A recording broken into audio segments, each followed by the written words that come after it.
dukeneye imvura yawe y'umugisha mana, dukeneye guhemburwa n'ijambo ryawe mana nziza, dukeneye ko imitima yacu ibobezwa n'umugisha wawe n'ijambo ryawe na mwuka wawe mwami.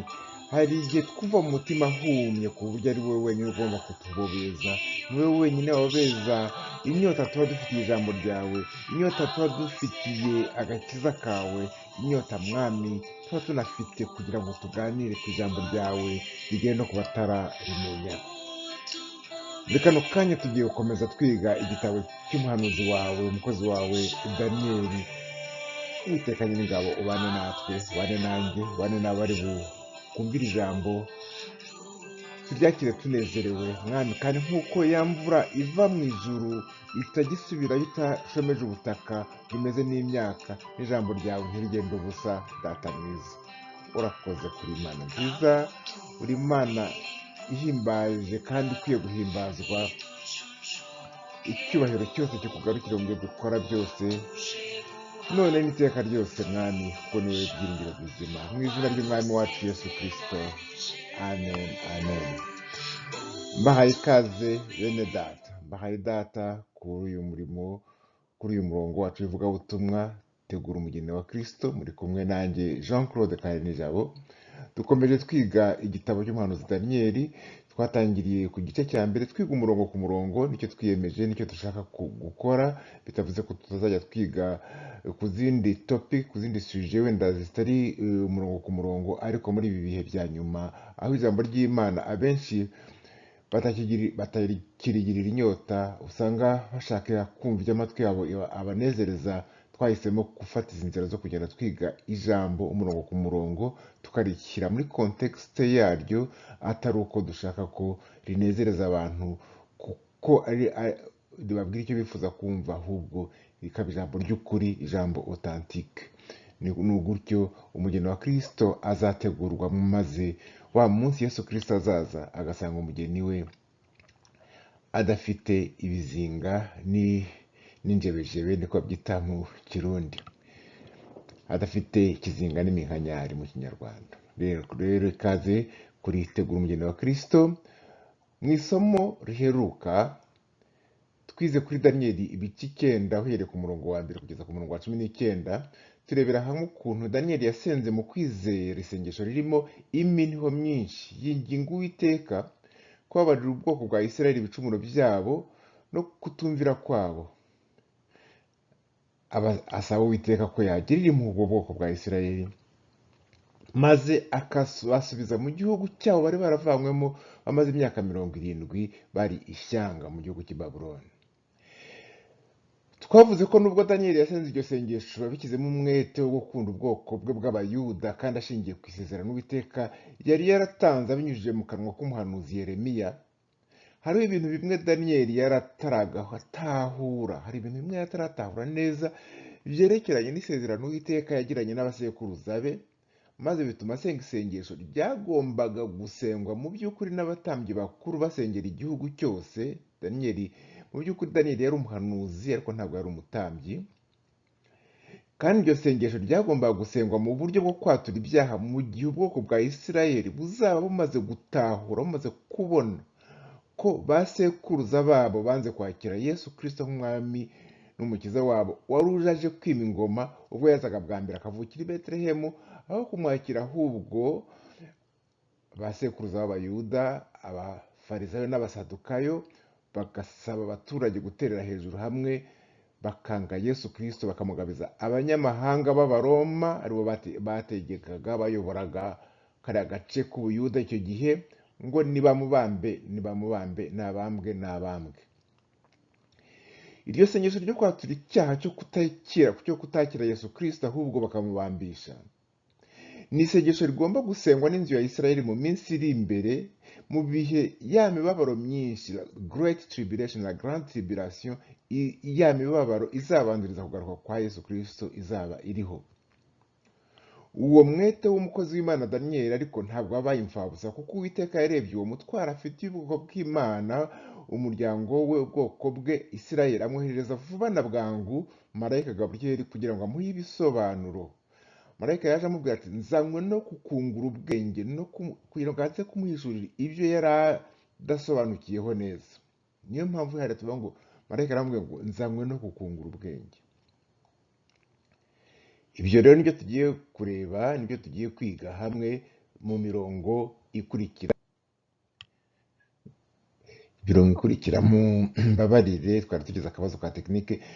Ndagira ngo ndifuza guteguza mwebwe muri kunyumva mbere yuko turebera hamwe icyo tugiye gusoma mu mirongo ikurikira, mbere yuko tugira kariya kabazo ka tekinike.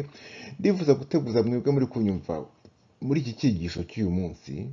Ndifuza kubabwira ko mu isomo ry'uyu munsi turasabwa gushyiramo, mu cyongereza baravuga ngo our thinking cap.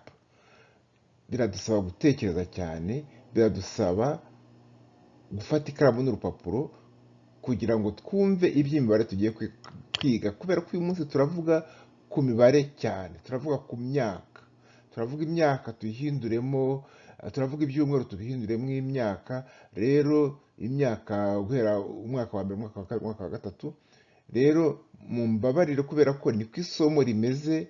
Daniyeli ibice 9 tugitangira, nabateguje ko ni kimwe mu gice cya Daniyeli ndetse muri Bibiliya yose ni kimwe mu bice bikomeye. Rero mufate ikaramu yanyu n'urupapuro, ndetse n'abishobora mufate calculatrice, kuko uyu munsi turavuga cyane ku mibare yiswe ibyumweru bya Daniyeli tugomba kuvunja mu myaka.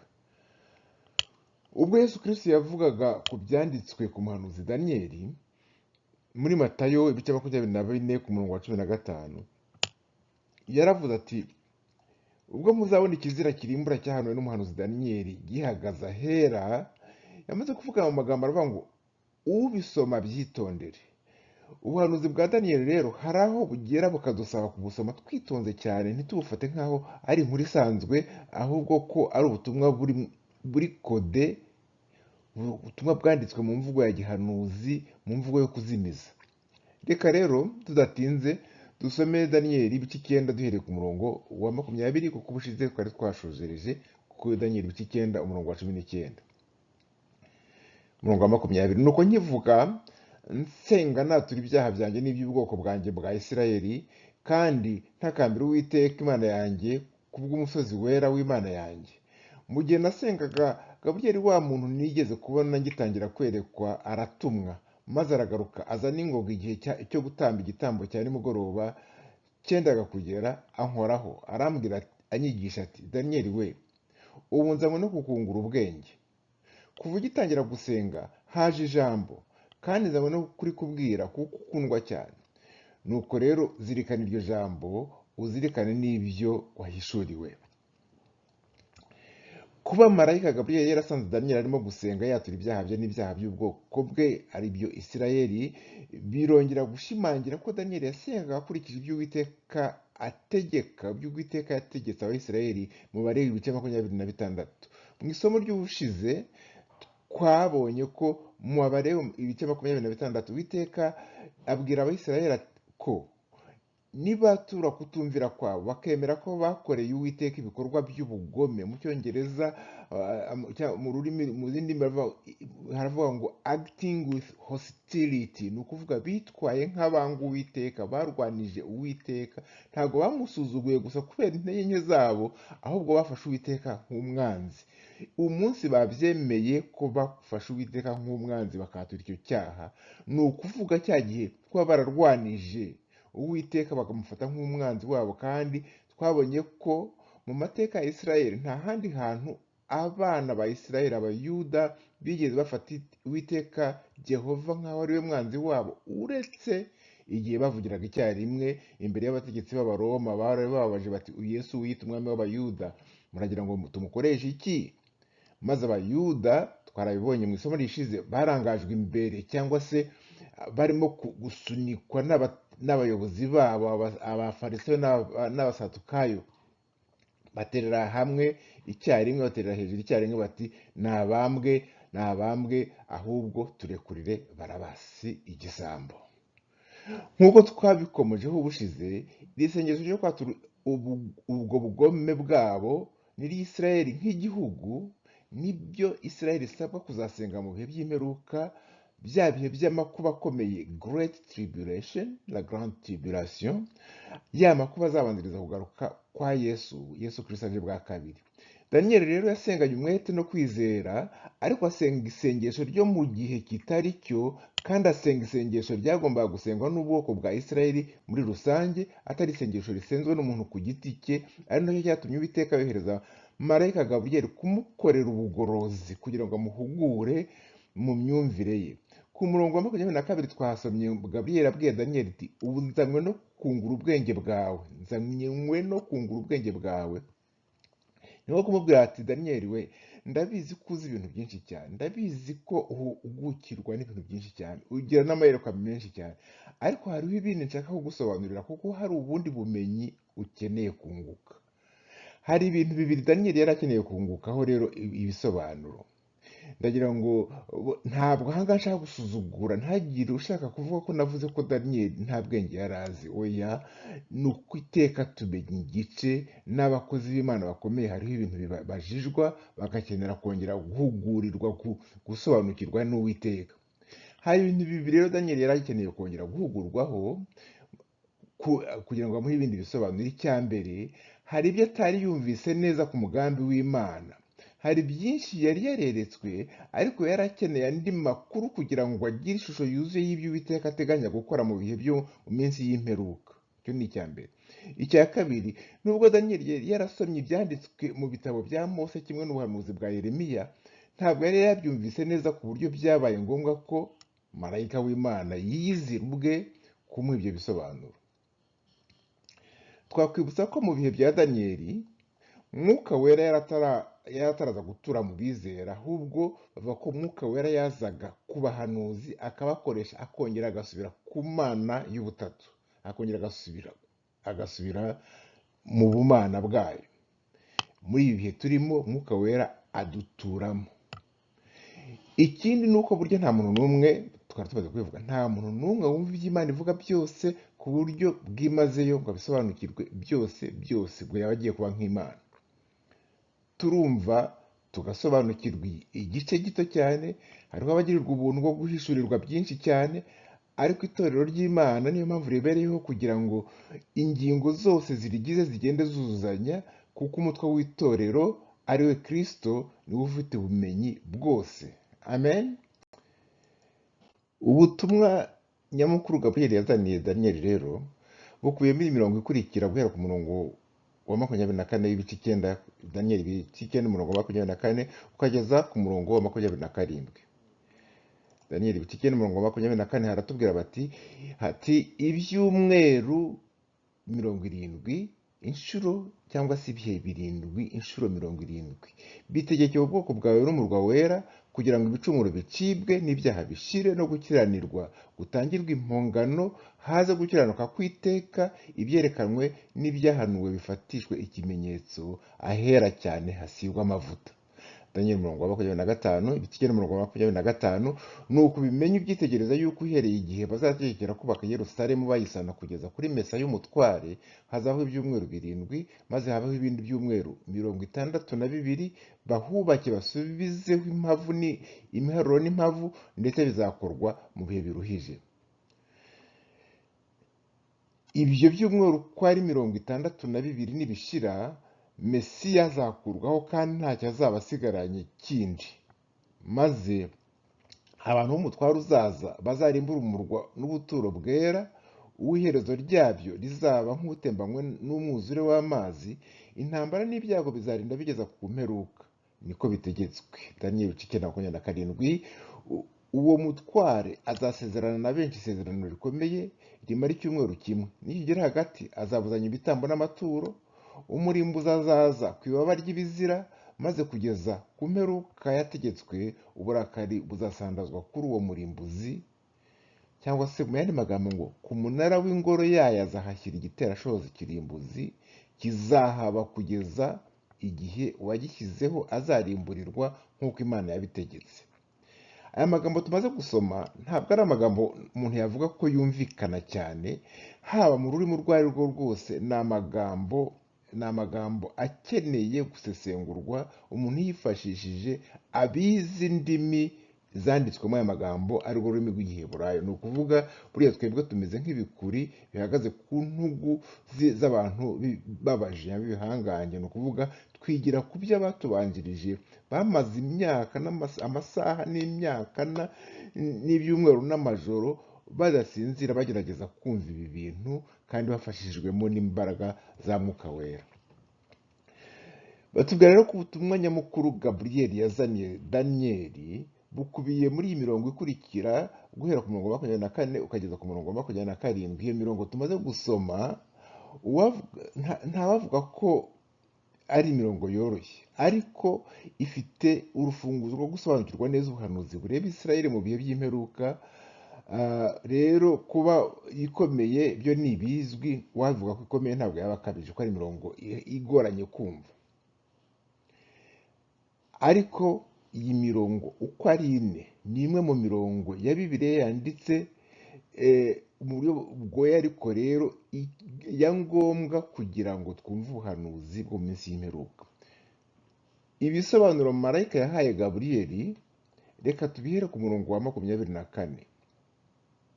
Ndagira ngo mbibutse ko mu byo Daniyeli atasobanukiwe, atari yasobanukiwe neza, bigatuma ndetse Uwiteka amutumaho marayika vuba na bwangu, harimo ko Daniyeli yari yibwiye ko ibihe by'abanyamahanga, twakomeje kuvuga cyane ku bihe by'abanyamahanga, niba uje akaba ari ukibyumva, ibihe byitwa ibihe by'abanyamahanga ni ukuvuga baba bashaka kuvuga Isirayeli ku buryo bw'umubiri. Isirayeli ku buryo bw'umubiri yatoranijwe n'Imana, ibishyanga riri imbere y'andi mahanga. Imana isaba Uwiteka basaba kugenda itara ry'amahanga bakagenda, ndetse babona abanyamahanga bashaka kubinjirira bakabanduza ibigirwamana byabo, Uwiteka basaba kubavanaho. Ariko Isirayeli uwo muhamagaro wayo ntabwo yawukomeje, kandi hari ibihano byari biteganijwe by'uko nibatakomeza uwo muhamagaro Uwiteka azabateza abanyamahanga bakabaribatira Yerusalemu, bakahora bisiriringa i Yerusalemu, wa murwa wera, bakahabavana mu gihe runaka. Kugeza n'uyu munsi turacyari muri bya bihe byahariwe abanyamahanga, kuko nk'uko mubizi Yerusalemu umurwa wera, ndavuga Yerusalemu yo ku isi, izubakwaho urusengero rw'Uwiteka Yesu Kristo yagarutse bwa kabiri. Uyu munsi ntabwo Abayisirayeli ku bw'umubiri, ntabwo Abayuda bayidagaduramo. Marayika rero harimo ko Daniyeli yari yibwiye ko ibyo bihe by'abanyamahanga, times of the Gentile, ni ijambo dusanga muri Bibiliya, bya bihe bitangirana n'umwaka Nebukadineza umwami w'i Babuloni yigaruriyeho Yerusalemu. Daniyeli yari yibwiye ko ibyo bihe byo gucishwa bugufi kwa Isirayeli byagombaga kumara imyaka 70 gusa. Daniyeli kandi yumvaga icyagombaga gukurikiraho, ko byagombaga gukurikiraho ubwami bw'Imana buyobowe na Mesiya. Yaravuga ati birarangiye, biratunganye, ubu dusubiye iwacu, ubu ngubu ubwami bw'Imana bugiye kugaruka, umwuzukuru wa Dawidi n'ugiye kutuyobora, twongere dusubire mu mudendezo. Ariko yaribeshyaga. Gaburiyeli rero atangira abwira Daniyeli ko ibihe by'abanyamahanga ntabwo kizahora n'iyo myaka 70, ahubwo kizamara ibihe 7 inshuro 70, cyangwa ibyo yise ibya byumweru 70 bya Daniyeli. Mu rurimi rw'igiheburayo narwo Daniyeli yanditsemo iki gitabo cye, haranditse ngo Shavat 70. Shavat bijya gusa nk'isabato. Iri jambo barishyize mu ndimi zindi zitari uruheburayo, yo bagerageje kurishyiramo, baragenekereza bakavuga ngo ni ibyumweru cyangwa ngo ibihe 70. Mu rurimi rw'igiheburayo narwo ubuhanuzi rero bwanditswemo bwa mbere na mbere, nibwo Mwuka Wera yakoresheje kugira ngo yandikemo ubuhanuzi. Iryo jambo Shavat risanzwe risobanura igihe kigizwe n'umubare 7. Nicyo igihe kigizwe n'umubare 7 nicyo bita ngo Shavat. Dukeneye rero kumenya niba ibyo bihe 7 inshuro 70 niba ari iminsi 7, niba ari ibyumweru 7, niba ari amezi 7, cyangwa niba ari imyaka 7 inshuro 70. Ariko mu mvugo isanzwe y'Abayisirayeli bakoreshaga ijambo Shavat bashaka kuvuga gusa swat, either bashaka kuvuga gusa igihe kigizwe n'iminsi 7 swat either cyangwa igihe kigizwe n'imyaka 7 byakoreshwa ku minsi no ku myaka ntabwo byakoreshwa ku byumweru. Ni ukuvuga iyo shavat iyo twise ngo ibyumweru 7 inshuro 70 ni ukuvuga ni imyaka 7 dukubye inshuro 70 cyangwa se iminsi 7 dukubye inshuro 70. Tuzi ko abayuda bari bafite ibyo bitaga umwaka w'isabato y'ubutaka, ari wo mwaka wa 7 wo kuraza ihinga. Ukurikije context cyangwa se ibiri kuvugwaho hano muri ibi bice bya Daniel ibice 9, ntabwo iri jambo twavuga ko ryashaka kuvuga iminsi 70 kuba inshuro 7, iminsi 7 ku inshuro 70, kubera ko igihe cy'abanyamahanga imyaka Israel yagomba kugumamo mu gihano ntabwo cyashobora kuba iminsi 70 kuba iminsi 7 gusa, kuko iminsi 70 kuba inshuro 7 yaba ari nk'amezi 18 gusa cyangwa umwaka umwe n'igice. Kandi ibyo bihe tuzi ko ibihe byahariye abanyamahanga kugira ngo bavogere Yerusalemu na n'ubu biracyakomeza, nibyo tumaze kuvuga, kuko n'uyu munsi Yerusalemu haracyari isibaniro ry'abanyamahanga, ni ukuvuga abatari abayuda. Ibi bituma rero tugera ku mwanzuro ko Daniel atavugaga iminsi 70 gukuba 7, ahubwo yavugaga imyaka 70 gukuba inshuro 7. Byongeye kandi turibuka ko Daniel we yibwiraga ko igihe cy'abanyamahanga gihwanye n'imyaka 70 bari bamaze mu bunyage i Babuloni. Ano marayika Gaburiyeli yahereye amusobanurira akamubwira ko ibyo by'abanyamahanga atari imyaka 70 gusa, ahubwo ko ari imyaka 70 inshuro 7, ni ukuvuga imyaka 490. Calculatrice 70 kuba 7, imyaka 490. Ku murongo wa 24 rero marayika yabwiye Daniel ati imyaka 490, ubwo mbishyize mu magambo asobanutse, imyaka 490 yategekewe ubwoko bwawe, ni ukuvuga ubwoko bw'abayuda. Iyo myaka yategekewe umurwa wera, ni ukuvuga Yerusalemu. Nubwo hari abakunze kwigisha ku itorero rya Kristo ko church, ko ecclesia, ko l'église uyu munsi ariyo yabaye Israel mu buryo bwo mu mwuka, ntabwo ariko bimeze, kuko no mu isezerano rishya mwuka wera tubwira ko hariho itandukaniro hagati y'itorero rya Kristo rigizwe n'abizera Kristo bose baturutse mu moko yose yo ku isi, harimo n'abayuda, hakabaho n'abayuda ubwabo bakomoka kuri Abraham, Isaac na Yakobo ari Isirayeli, hakabaho n'abanyamahanga ari bo abandi bantu bose basigaye batari abayuda, ntibarabe n'abagize itorero rya Kristo.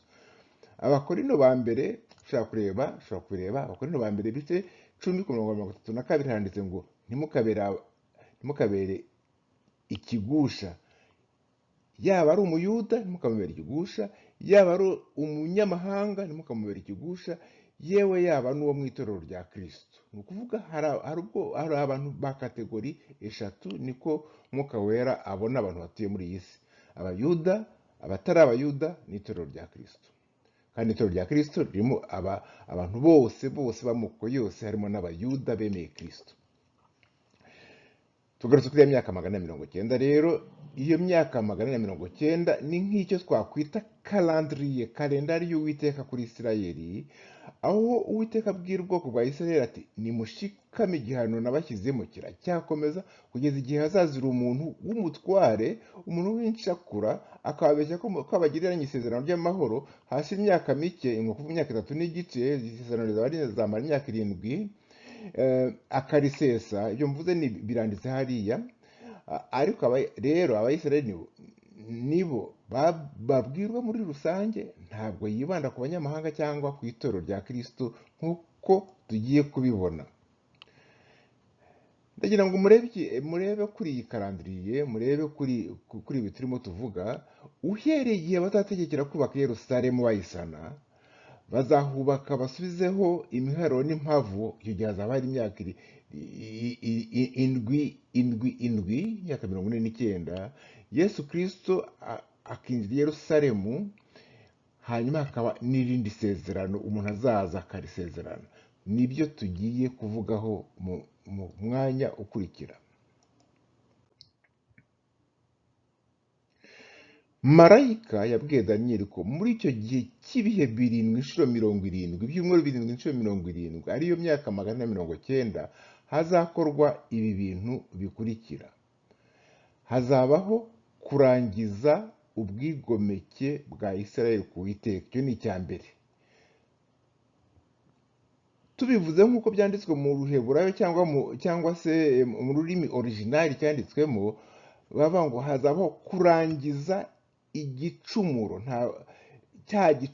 Kurangiza cya gicumuro ntabwo ari ukurangiza ibicumuro, ahubwo ni ukurangiza cya gicumuro kimwe gifite umwihariko wacyo. Igicumuro cy'umwihariko wacyo twakomeje kukivuga, ni ukuba Isirayeli yaranze kwemera no kwakira umwami Yesu Kristo. Icyo gicumuro cyari cyarahanuwe kera, hazabaho igihe Isirayeli izemera ko icyo gicumuro cyabayeho, kandi Daniyeli abihanura cyari kitarabaho, ko Yesu Kristo yari ataraza.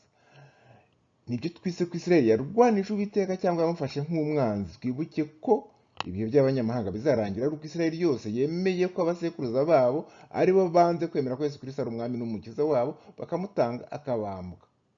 Icyo gihe Isirayeli nk'ubwoko izicuriza hamwe icyo gicumuro, noneho yemere Yesu Kristo nk'umwami n'umukiza. Icya mbere rero, izo ndwi 70 zigamije, icyo byumweru 70 bigamije, icya mbere kurangiza ubwigomeke cyangwa se kurangiza kuvanaho cya gicumuro cya Isirayeli. Icya kabiri, gushyira iherezo ku bihe byo gucumura. Ibihe by'abanyamahanga, iherezo ry'ibihe by'abanyamahanga rizakurikirana n'uko Abayisirayeli bose bazaba baciye ukubiri no kongera gucumura ku Uwiteka. Kugira ngo ibyo bibeho, nuko hazaba habaye ikintu gikomeye, nuko Abayisirayeli bazaba bambaye umubiri mushya w'icyubahiro utakibasha gucumbura, kuko umuntu wese wambaye umubiri uko yagerageza kose ntabwo ashobora gushyikira kudacumura Uwiteka yishimira. Ni ukuvuga ko ibyo bizaba mu gihe cya bwa bwami bw'imyaka 1000, Abayisirayeli bazabwinjiramo bazaba bambaye umubiri udashobora gucumura, umubiri utagipfa. Icya gatatu, icyo izo ndwi ibyumweru 70 bigamije, ni gukiranirwa kwa Isirayeli kuzatangirwa impongano. Iherezo ry'ibihe by'abanyamahanga mu gihe cy'ubwami buzamara ya myaka 1000, Isirayeli izongera ishobore gutanga ibitambo by'impongano z'ibyaha, batamba ibitambo.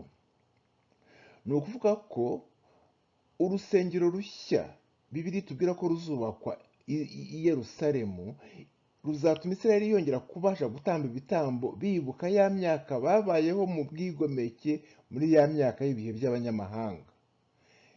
Icya kane, ibyo byumweru 70 inshuro 7 bizaba bigamije ni ukuzana gukiranuka kw'iteka. Gukiranuka kw'iteka ryose bisobanuye ko tuzaba turi muri bwa bwami bwa Kristo, kuko ntabwo dushobora gukiranuka iteka ryose tutafite umubiri w'icyubahiro, umubiri utabasha gucumura, nk'uko tubisoma muri Yesaya igice cya 11. Murebe muri Yesaya igice cya 11 umurongo wa 9, aratubwira ngo isi izakwirwamo no kumenya Uwiteka nk'uko amazi y'inyanja akwira hose.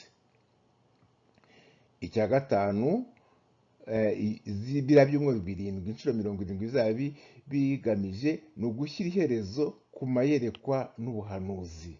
Gushyira iherezo ku mayerekwa n'ubuhanuzi, mu Cyongereza aravuga ngo the sealing up of vision and prophecies, cyangwa se gufunga, kubera ko mu bwami bwa Kristo abera bazaba bambaye imibiri mishya y'icyubahiro. Nta bundi bumenyi bazaba bugikeneye, kuko Kristo azaba ari hano ku isi kandi amabwiriza ye azaba agera kuri bose. Icya gatandatu ari nicyo cya nyuma, icyo gice kigamije ni ugusiga amavuta ahera cyane, gusiga amavuta urusengero ahera cyane. Uru ni rwo rusengero dukomeje kuvuga ruzuba ku Yerusalemu, itorero rimaze kuzamurwa, ari narwo Yesu Kristo azaturamo muri cya gihe cy'ubwami bw'imyaka 1000. Ibi byose bizabaho ari uko bya bihe by'abanyamahanga niba biragoye kubisobanura, ndabizi ko twakomeje kubisubiramo ibihe by'abanyamahanga, wenda ashobora kuba ari ubwa mbere mukibyumva. Again, ni haba hari ufite ingingimira azanshake kuri telefone yanjye igaragara kuri nimero natanze kuri YouTube, hanyuma tubiganireho. Ibi byose rero bizabaho uko bya bihe by'abanyamahanga bimaze gushyirwaho iherezo, ariko mbere y'iryo herezo Uwiteka azakoresha wa mwami wa nyuma wo mu bihe by'abanyamahanga, umwami wa nyuma uzabaho mu gihe cy'abanyamahanga, wa wundi Bibiliya yita amazina atandukanye. Hari aho imwita umugome gica, hari aho imwita inyamaswa, ariwe Antikristo, kugira ngo azabanza ababaze ku buryo bw'indengakamere ubwoko bw'Imana, abakristo bazaba batashoboye kuzamukana kujyanwa mu ijuru, kujya kwakira Yesu Kristo nk'umwami n'umukiza wabo, guhura na Yesu Kristo mu bicu, cyangwa se Isirayeli ku bw'umubiri cyane cyane, nibo bazababazwa cyane. Rero azabanza ababaze Isirayeli ku buryo bw'indengakamere mbere y'uko abazamurokoka bazinjizwa muri bwa bwami bwa Kristo. Umuntu yakwibaza ati ese ariko se ibyo bintu bizaba ryari? Aha niho marayika Gaburiyeli yabaye nk'uvugira mu migani ngo ibihe 7 inshuro 70, ibyumweru 7 inshuro 70, aribyo twabonye ko bihwanye n'imyaka 490. Imyaka 490 marayika agenda agaragaza ibyiciro bitandukanye by'ibizakorerwamo. Ndagira ngo bene data muntege amatwi, abafite za ekran zanyu muzirebeho. Icya mbere twabonye muri Daniyeli, icya mbere hari ubwo twabonye muri Daniyeli ibice 2 no muri Daniyeli ibice 7 ko ibihe by'abanyamahanga bitangira mu mwaka wa 605 mbere ya Kristo, kuko uyu ni wa mwaka umwami Nebukadineza yigaruriye Yerusalemu bwa mbere. Dusoma kandi muri Yeremiya ibice 29 ko imyaka 70 ya mbere Abayisiraheli bamaze mu bunyage ihwanye n'imyaka yo kwishyura imyenda y'imyaka bamaze bataraza ubutaka ngo babuhe ikiruhuko buri myaka 7, nk'uko byateganywaga n'isezerano bagiranye n'Uwiteka binyuze kuri Mose. Nyamara iyo myaka 70 Isirayeli ikaba inyuma y'iyo myaka 70 Isirayeli izabona uburenganzira bwo gusubira mu gihugu cyabo. Nicyo marayika yabwiye Daniyeli. Daniyeli we amaze gusoma ibyateganijwe, ibyatangajwe n'umuhanuzi Yeremiya, akamenya ko icyo gihe cy'imyaka 70 cyarangiye, nibwo yanamenyeshejwe na marayika Gaburiyeli ko nyuma y'imyaka 70 hazabaho indi myaka 490 yo kugira ngo Isirayeli irangize igihano cyayo, kandi iyo myaka ikazatangizwa n'iteka cyangwa itangazo umwami w'umuperesi ariwe Kuro cyangwa Cyrus azatanga. Iryo teka ry'umwami Kuro, ry'umwami Cyrus, that decree, tuyisanga mu ngoma ya kabiri ibice 36 ku murongo 22 kugeza ku 23. Dusomere hamwe ibyo ku ngoma ya kabiri umurongo ibice 36 ku murongo 22. Haravuga ngo hanyuma mu mwaka wa mbere w'ingoma ya Kuro ariwe Cyrus umwami w'ubuperesi, Uwiteka atera umwete umutima w'uwo Kuro umwami w'ubuperesi ngo ijambo Uwiteka yavugiye mu kanwa ka Yeremiya risohore. Ategeka ko bamamaza itegeko mu gihugu cye mu mvugo no mu nyandiko bati: Kuro umwami w'ubuperesi aravuze ati, Uwiteka Imana nyir'ijuru yangabiye ubwami bwose bwo mu isi, kandi yanshinze kumwubakira ingoro i Yerusalemu mu gihugu cy'Ubuyuda. Nuko rero umuntu wese wo mu bwoko bwayo uri muri mwe asubire i Yerusalemu, kandi Imana ye imuhe umugisha. Amen. Marayika Gaburiyeli yabwiye Daniyeli ati, nuko ubimenye, Daniyeli ibice 9:25, nuko ubimenye ubyitegereze yuko, ndagira ngo bene data murebe kuri ekran zanyu, uhereye igihe bazategekera kubaka Yerusalemu bayisana kugeza kuri Mesiya umutware, hazabaho ibyumweru 7. Urumva ibyumweru 7, ubwo ni ukuvuga ibyumweru 7 ni ukuvuga imyaka 49, maze habeho ibindi byumweru 62 62 gukuba karindwi, bahubake basubize imiharuro n'impavu, ndetse bizakorwa mu bihe biruhije. Daniyeli 9:26. Ibyo byumweru ko ari 62 nibishira, muri ubu byumweru 7 bya mbere ntabivuza vuza, ibyumweru 62 bikurikiyeho nibishira, Mesiya azakurwaho kandi ntacyo azaba asigaranye, maze abantu b'umutwaro uzaza bazarimbura umurwa n'ubuturo bwera, uw'iherezo rye rizaba nk'utembanywe n'umwuzure w'amazi. Intambara n'ibyago bizarinda kugeza imperuka, niko bitegetswe. Gaburiyeli yabwiye Daniyeli ko umwami Kuro namara gutangaza ririya teka ryemerera abayuda gutaha iwabo i Yerusalemu, bakajya gusana inkuta, bakajya gusana inkike zaho zasenyutse, nibwo bazatangira kubara iriya myaka 449. Ariko nk'uko twabivuze, iriya myaka 449 marayika Gaburiyeli yagabanijemo ibikorwa za events bitatu bizafatwa nk'ibimenyetso byerekana ibihe. Hazaba igikorwa iki n'iki gikorwa cya kabiri n'igikorwa cya gatatu. Ibyo bikorwa cyangwa evenoma eshatu nazo zikaba zigabanijemo ibyiciro bibiri bitandukanye, bigizwe na bya bihe cyangwa bya bihe cyangwa zandu cyangwa bya byumweru bya bihe byiswe ibyumweru. Turifashisha ishusho muri kubona hano kuri za ekran zanyu kugira ngo tubashe gusobanukirwa.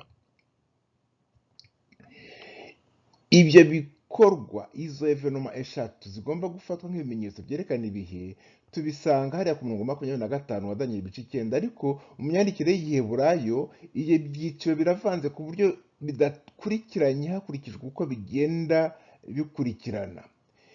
Ikimenyetso cya mbere ni ugusohoka kw'iteka ryo gusana ingoro y'Imana i Yerusalemu, rya teka rya Kuro nirisohoka.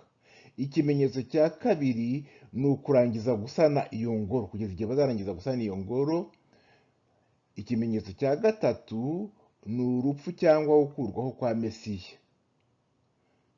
Ibihe birindwi, ibihe 762. Mu gutandukanya ibi bimenyetso turongera twifashisha ibyo dusoma ahandi muri Bibiliya, mu byihanganire, duhereye ku bitabo byanditswe na Ezra n'igitabo cya Nehemiya. Tuzi ko kurangiza kubaka urusengero rwa Yerusalemu no gusana inkike z'umujyi byatwaye imyaka 49, ibihe 7 inshuro ndwi. Ibyo ni ibintu dushobora gusoma mu mateka. Marayika Gaburiyeli arongera agatangaza ku murongo wa 26 ngo ibyo byumweru ko ari 62 nibishira, Mesiya azakurwaho, bisobanuye ko azicwa. Ni ukuvuga ko uhereye kuri ya myaka 49 byafashe kugira ngo barangize gusana inkike za Yerusalemu, kugeza ku munsi Mesiya yatangiyeho, hazashira ibihe 7 inshuro 62 cyangwa imyaka 483. Iriya myaka 49 iyo birazwi neza nta gushidikanya ko n'amateka arabigaragaza. Iyo myaka 49 niyo yafashe kugira ngo basane Yerusalemu. Noneho umuntu akibaza, ese hari ikintu gifatika twashingiraho dushimangira ko kuva hatangwa iryo teka ryo gusana Yerusalemu kugeza ku munsi Yesu Kristo yapfiriyeho, yatangiyeho i Karuvari ku musaraba, hari amaze gucamo imyaka 483? Bene data, nta mwanya twabona mu nyigisho nk'iyi ngiyi kugira ngo tujye mu byo kubara imyaka twifashishije ikoranabuhanga rishingiye kuri astronomy, tugafata amatariki babara bashingiye ku mboneko z'ukwezi tukayahindura ku matariki babara bahindiye ku kwezi. Donc kubera ko abayuda bakoreshaga ibyo bita calendrier lunar calendar, uyu munsi dukoresha solar calendar. Nta mwanya twabona wo kubijyamo kugira ngo tubisobanukirwe. Ariko nk'uko twizera ko Bibiliya ari ijambo ryahumetswe n'Imana, turanemera ko ibyanditswemo ari ukuri. Nyamara kandi uwashaka ko tubiganiraho mu buryo bwimbitse twifashishije ubumenyi nka astronomy, hari ababikoze, hari ababibaze, biri ahantu byanditswe, abahanga bakagenda babijyaho impaka, bakavuga bati bya bintu nibyo koko. iyi rero wadushaka kuri aderesi yacu ibyo ngibyo twabiganiraho. Ni ikiganiro nacyo kiba gifite akamaro kugira ngo abantu bashyire ingingimira, kugira ngo tugaragaze impamvu twemera ibyo twemera. Tugarutse rero ku bisobanuro marayika Gaburiyeli yabwiye Daniyeli ko Mesiya namara kwicwa umujyi wa Yerusalemu nawo uzasenyukwa, kandi ko gusenyuka byawo bizaza nk'umwuzure. Ibyo ngibyo kuvuga ngo bizaza nk'umwuzure ni uburyo Bibiliya ikoresha isobanura uburyo ingabo ziza zikigarurira umujyi mu kanya gato, cyangwa se nka kwa kundi ubona ubutegetsi bwari buriho kandi wibwira ko bwari bukomeye ukabona burahirimye buvuyeho n'ibyawo byose nk'igiti kitagira umuzi, ukagira ngo ni umwuzure ubutwaye. Kandi rero ntabwo ari umurwa, ntabwo ari ukuvuga Yerusalemu yonyine izasenywa nyuma y'urupfu rwa Yesu Kristo, ntabwo ari bwo buhanuzi bwonyine, ahubwo n'urusengero rwari Yerusalemu rwari igitangaza. Marayika nabwo yavuze ko ruzasenyukwa nk'uko bivuga ku murongo wa 26. Ibyo kandi tuzi ko byabayeho, gusenyuka k'umujyi wa Yerusalemu no gusenywa kwa hekaru k'urusengero rw'i Yerusalemu mu mwaka wa 70 nyuma y'urupfu n'izuka rya Yesu Kristo. Turabizi ko uwo mujyi wa Yerusalemu ingabo z'Abaroma zaraje zirawusakiza, n'urusengero rwaho rwabonekaga nyine nk'aho ari igitangaza, barusiga ari nta buye rigeretse ku rindi nk'uko Yesu Kristo yari yarabihanuye mu gihe cye.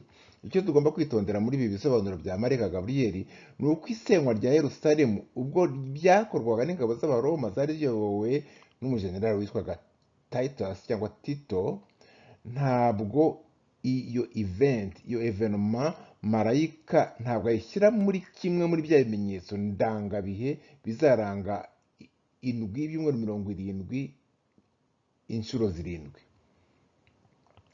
Icyatumye marayika Gaburiyeli avuga hano ku irimbuka rya Yerusalemu ni ukugira ngo abone uko atubwira kuri ya myaka 7 ya nyuma, ari nayo isoza ibihe 7 inshuro 70. Imyaka 7 ya nyuma isoza ya myaka, ni ukuvuga imyaka 7 ya nyuma muri ya myaka 490. Umurongo wa 26, Daniyeli ibice 9:26 uvuga ko abantu bazasenya umujyi wa Yerusalemu ari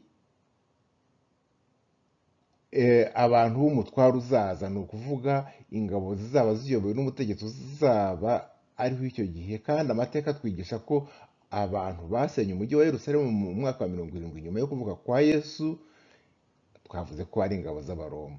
Abaroma rero nibo bazaba intangiriro ya bwa bwami bwa kane, uhereye ku maguru ya cya gishusho twabonye muri Daniyeli ibice 2, kimwe na nyamaswa iteye ubwoba twabonye muri Daniyeli ibice 7, aho Umwuka Wera aduha amashusho y'ingengabihe y'icyo twakomeje kwita bya bihe by'abanyamahanga, ibihe abami b'abapagani bazamara barigaruriye ubutaka bwasezeranirwa abana ba Yakobo n'umurwa mukuru wabwo, cyangwa se ibihe Yerusalemu izaba ikomeje kugibwaho impaka n'abatari Abayuda. Abantu rero bafite inkomoko mu bwami bwa kane nibo bazakomokamo wa mutegetsi wo mu mperuka, wo mu bihe by'imperuka. Kandi uwo mutegetsi cyangwa uwo mutware niwo umurongo wa 27 tubwira ko azayoboza ibintu muri cya gihe cy'imyaka 7. Haleluya! Bene data, sinifuza ko iyi somo rishobora kuba rirerire, ariko Umwuka Wera dufashe ntidusinzire. Nababwiye ko isomo rikomeye, wenda umuntu ashobora kuripoza akakomeza kumva nyuma, wumvise ibitotsi bitangiye kugufata, kubera ko ntabwo ari rya somo umuntu yumva nk'aho ari umuziki, ni isomo ugomba kumva utekereza. Rero twavuga ko abantu bafite inkomoko muri bwa bwami bwa kane, ni ukuvuga bakomoka muri Empire Roman Empire ya kera. Ni ukuvuga ni abantu bazakomeza kugendera ku mahame nk'ay'ikigare cy'abantu b'i Roma, amahame agenda abeshya ko bagendera ku mahame ya demokarasi. Niyo mpamvu abo bantu ziriya ngoma, guhera kuri cya gishusho cy'umutwe kugeza ku maguru, guhera ku ntera kugeza kuri cya gikoko, twabyize ibihe by'abanyamahanga. Nizeye ko murimo kureba kuri ekara zanyu, guhera kuri Babuloni kugeza ku Bamedi n'Abaperesi ukageza ku Bagereki ukageraho n'Abaroma, aribo bashushanywa na cya gishusho cyangwa se na bya bikoko. Ndagira ngo mbabwire ngo Daniyeli yereka ubwami bw'isi yabonye ari umuntu munini w'igihangange w'izahabu n'ifeza na bronze n'ibyuma. Ndavuga Nabukadineza abona ubwami bw'isi, yabonye ari umuntu uhagaze ashashagirana ameze nka zahabu. Ariko Uwiteka yereka amahanga Daniyeli we yabibonye ari ibikoko by'imikaka n'amajanja bishihurana biteye ubwoba. Ubwami bwo mu isi ku Mana ni ibikoko, ariko abo mu isi iyo batekereza ubwami bwabo bumva abushashagirana, byo kwibeshya nyine. Ubwo rero umutegetsi azaturuka muri Empire Romain, kandi uwo niwe umurongo wa 27 utubwira ko azayoboza ibintu muri cya gihe cy'imyaka 7 ya nyuma. Uwo mutegetsi niwe rero uzasoza cya cyiciro cya nyuma cy'ubwami bwa kane. Ubwami bwa kane nabwo turimo uyu munsi, ni ukuvuga ubu ngubu turi mu kintu kimeze nka Empire Romain, ariko ni ikigare kiyobewe, umuntu yabyita ko ari ngo Imperialistic Democratic Alliance, niko abantu bamwe bakita. Ni ikigare kiyobowe n'ibihugu by'ibihangange byitwaza bigenda bibeshya abantu ko bigendera ku mahame ya demokarasi, ariko ari ibirura. Ubwo rero bwatangiranye na cya gihe cy'ingabo z'Abaroma, igihe zameneshaga umwami w'Ubugereki zikaba arizo zigarura Yerusalemu kugeza na n'ubu. Ubwo bwami mu by'ukuri nibwo bugikomeza mu buryo bwo kwiyoberanya.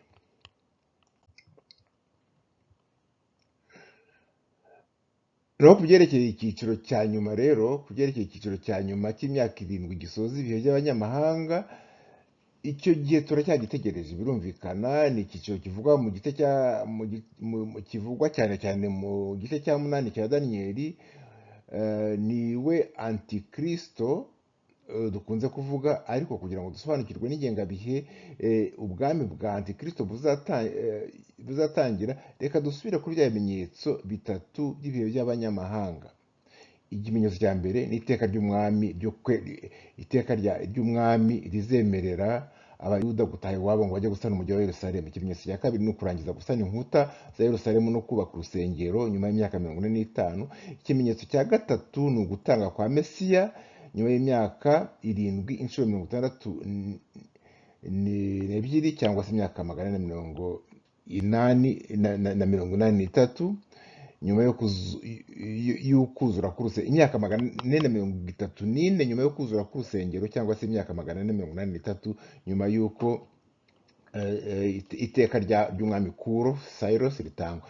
Mu byumweru cyangwa ibihe 7 inshuro 70 bihwanye n'imyaka 490, marayika ahishuye Daniyeli muri biriya byumweru yamuhishuriye, tumaze kugera ku byumweru 69 gusa bihwanye n'imyaka 483. Uyu munsi tumaze kugera ku byumweru 483 gusa, kuva igihe iteka ryemereraga Abayuda gusubira mu gihugu cyabo, bakava mu gihugu cy'ubunyage i Babuloni, kugeza igihe Yesu Kristo yabambiwe ku musaraba.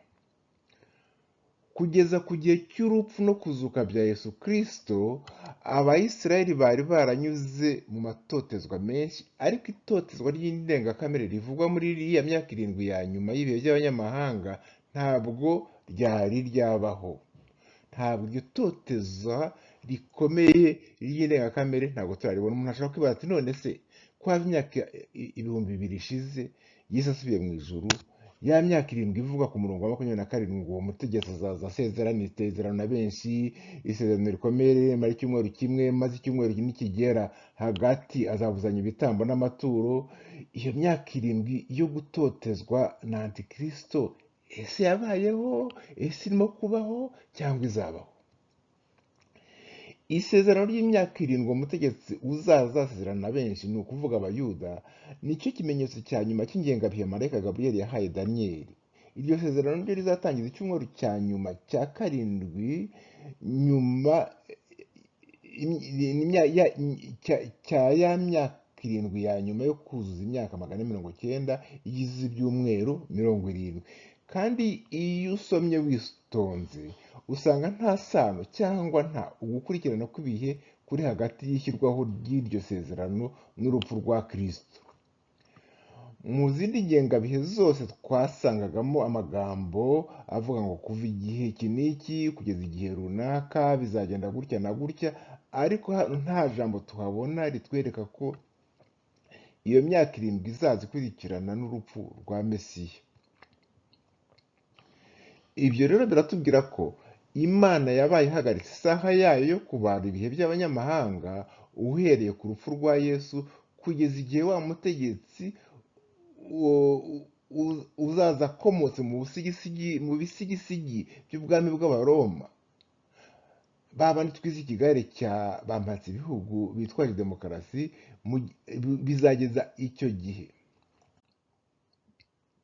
Ni ukuvuga ko iryo sezerano Antikristo azagirana n'imbaga nyamwinshi y'Abayuda nirishyirwaho, isaha y'Uwiteka izongera itangire kubara, noneho nyuma y'iyo myaka 7 Kristo abone kugaruka ajye kwima ingoma hano ku isi nk'uko Daniel abivuga. Marayika Gaburiyeli aduha ibisobanuro bihagije mu kizaba gikubiye muri iryo sezerano ry'imyaka 7, ariko kubera ko muri uwo murongo wa 27 atubwira ko iryo sezerano nirigera hagati, ni ukuvuga hashize imyaka 3 n'igice, uwo mutware azabuza ko abo barigiranye bakomeza gutanga ibitambo n'amaturo, bikaba bishaka kuvuga ko iryo sezerano rizaba ryabanje kubibemerera. Ijambo ry'Imana ritubwira ngo uwo mutware azasezerana na benshi isezerano rikomeye rimara icyumweru kimwe.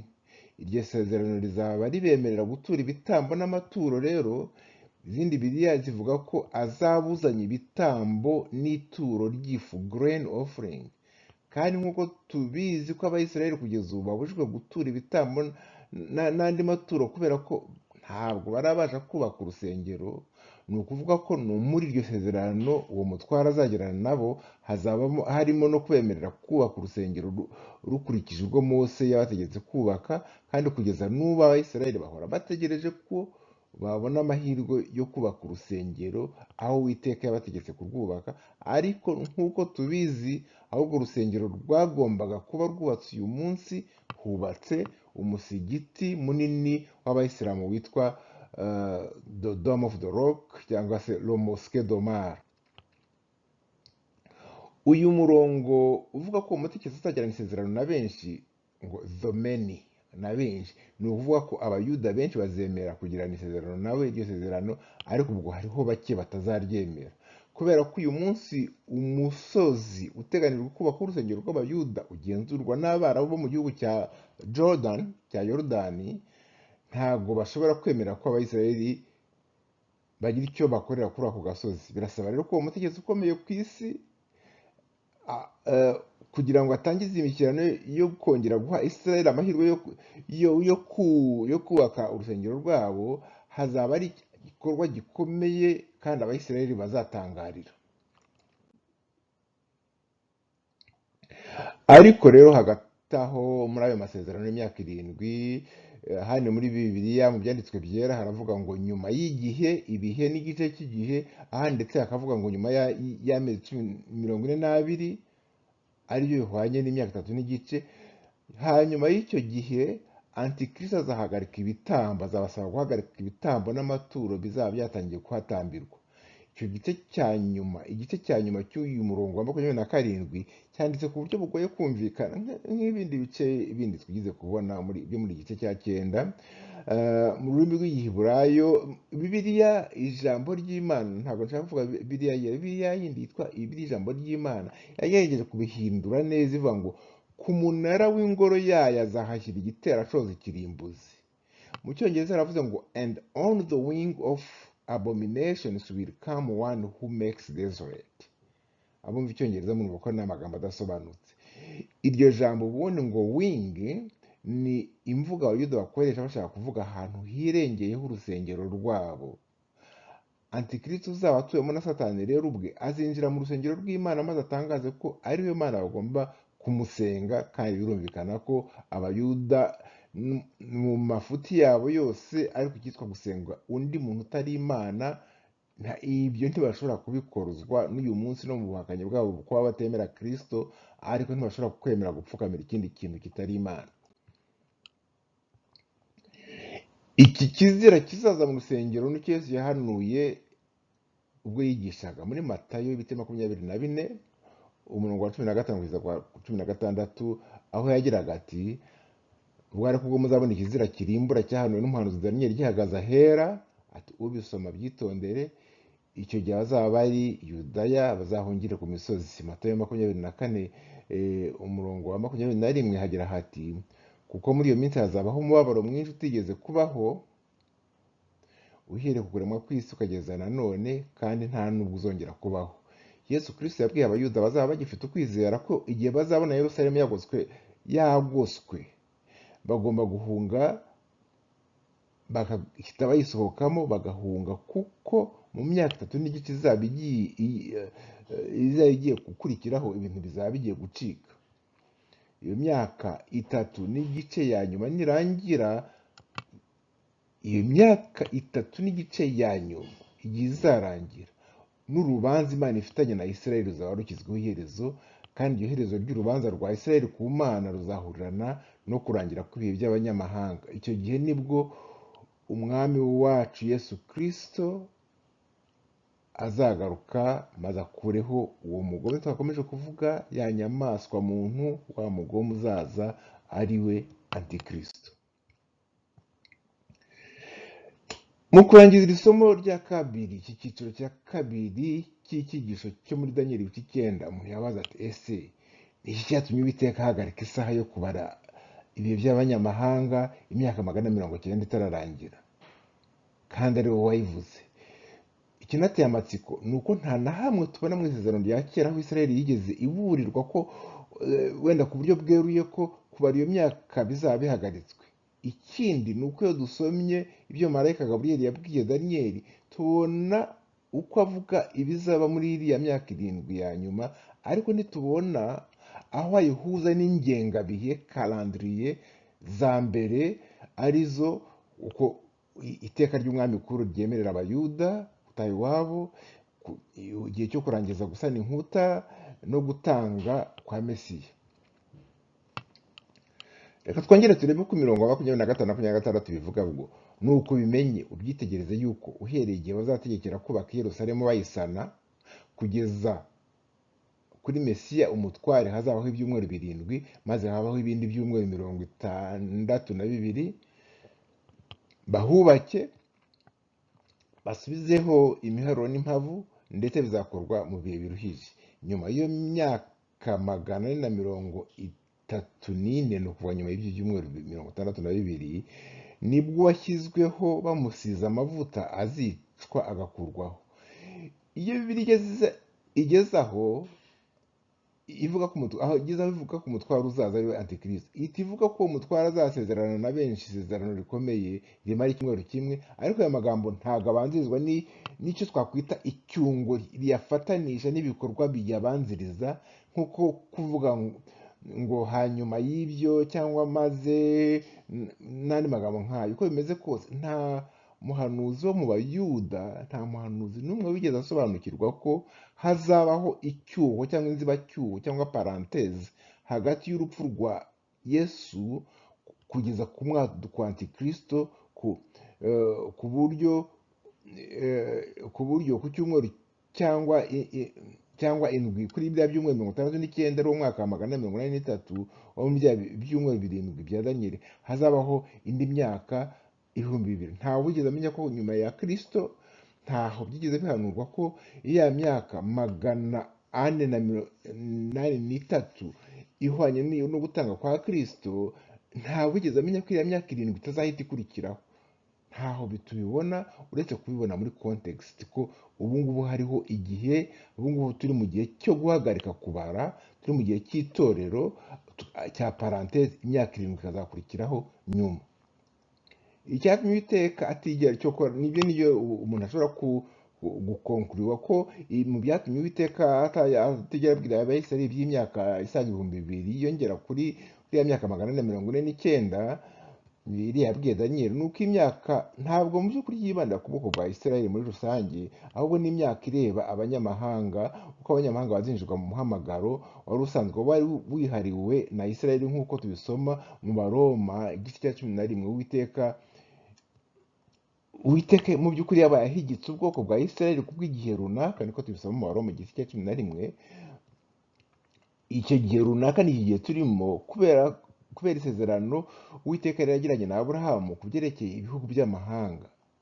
Mu itangiriro ibice 12 ku murongo wa 3, Uwiteka yari yarabwiye Aburahamu ati, kandi nzaha umugisha abakwifuriza umugisha, kandi uzakuvuma nzamuvuma, kandi muri wowe ni mu miryango yose yo mu isi izaherwa umugisha.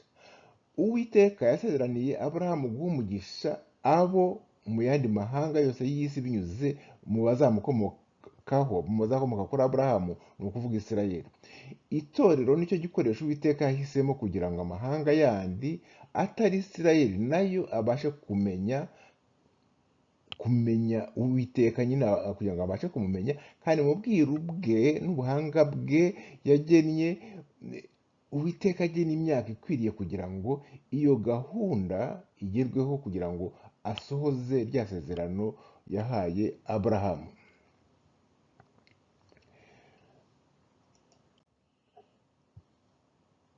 Igihe rero Uwiteka yagiye kugira ngo abanyamahanga nabo babashe kwinjizwa mu muhamagaro binyuze mu itorero rye kiri hafi gushyirwaho iherezo, maze isaha y'Uwiteka yahagaritse nyuma y'imyaka 483, yongere gukandwaho Uwiteka yongera yikandeho yongere ibarwe.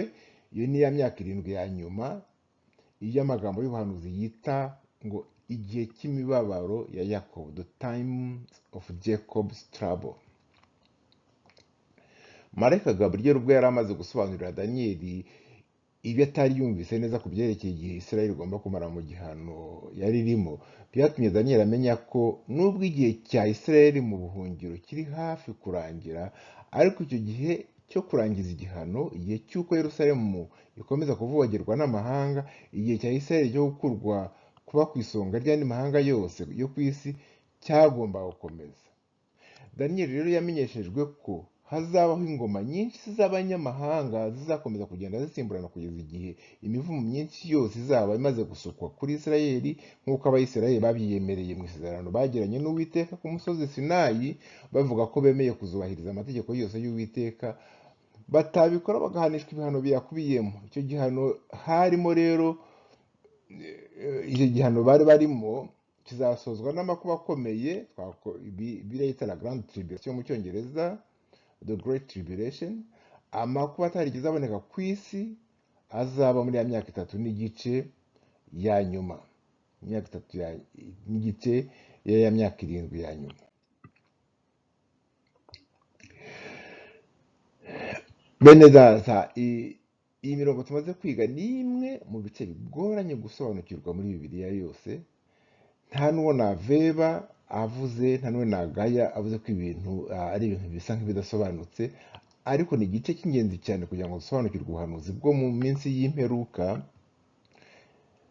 Niyo mpamvu nifuza gusubiramo mu ncamake ibyo twamaze kuvuga.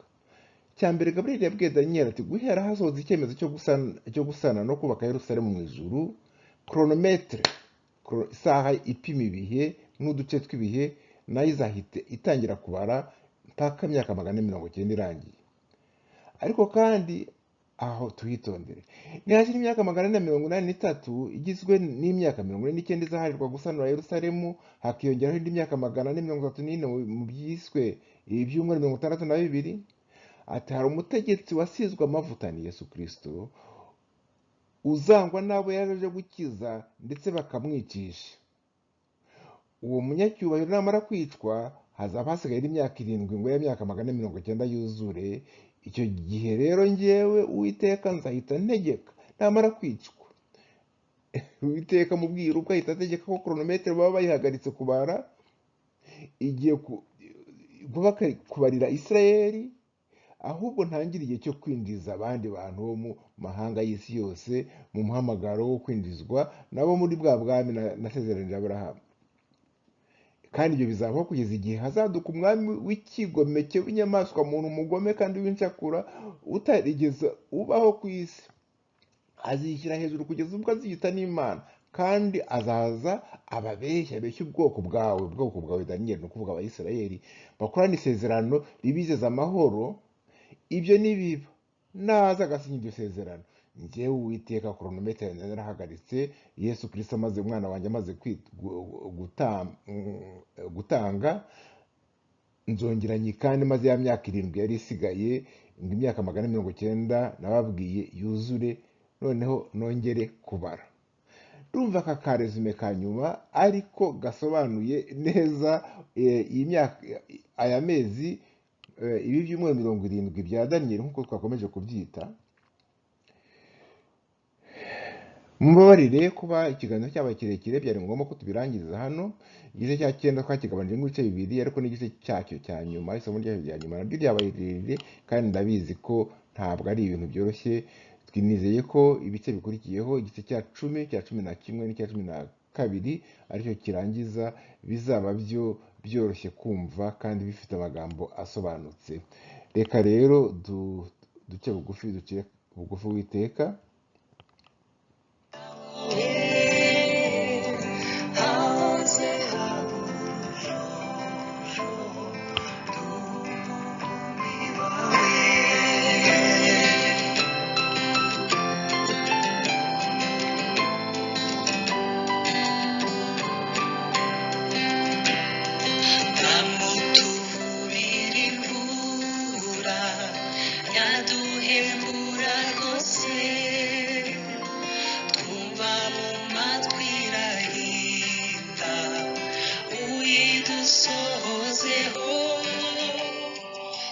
Urakoze Mwami Imana, urakoze Mana. Hari ubwo tujya twumva ijambo tukumva rirakakaye, tukumva ni amabuye, tukumva kurisobanukirwa biragoye, tukumva rirumbye ndetse, ariko Mwami ubu beza iri jambo, bene data baribwirwa, bene data bariteze amatwi, Mwami ubagire neza, baryumve nk'ijambo ryawe, bumve ari nka muzika, nk'ari umuziki mu matwi yawe Mana, kuko njye ndi umuntu ubuntu, nanjye ubwanjye wasabye kwigisha icyigisho, nanjye ubwanjye ni icyigisho gikomeye, kandi ndabizi ko ari icyigisho umwanzi arwanya, kubera ko adashaka ibizamubaho, ntabwo ashaka ko tumenya ibizaba mu bihe bya nyuma, igihe azaba yarigaruriye isi. Mwami, ijambo ryawe ribobeza Mana, nizeye ubuntu bwawe n'imbabazi zawe n'imbaraga za Mwuka wawe wera, ari gusobanura ibyo waduhaye kwiga. Ushimwe ushyirwe hejuru Data wera, mu izina ry'Umwami wacu Yesu Kristo, amen amen. Shalom bene data, Imana ikomeze bagirire neza, na hejo naho ubutaha ko tuzadusangira kuri Daniyeli ibice 10. Shalom shalom.